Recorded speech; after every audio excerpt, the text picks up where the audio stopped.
الحمدللہ وحدہ والصلاة والسلام علی من لا نبی بعدہ اما بعد۔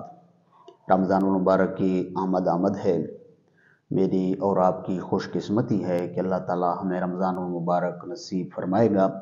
تو اللہ کے پیارے نبی علیہ السلام نے ارشاد فرمایا، اذا دخل رمضان فتحت ابواب الجنت وغلقت ابواب جہنم وسلسلت الشیاطین۔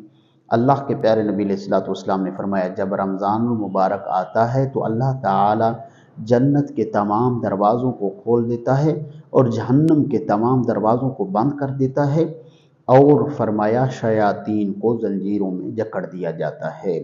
تو یہ بہت ہی بابرکت مہینہ ہے۔ اس میں ہمیں چاہیے ہم زیادہ سے زیادہ عبادت کر کے اللہ کو راضی کر لیں تاکہ ہماری دنیا اور آخرت سمجھ جائے۔ واللہ عالم ورسولہ عالم، صلی اللہ علیہ وسلم۔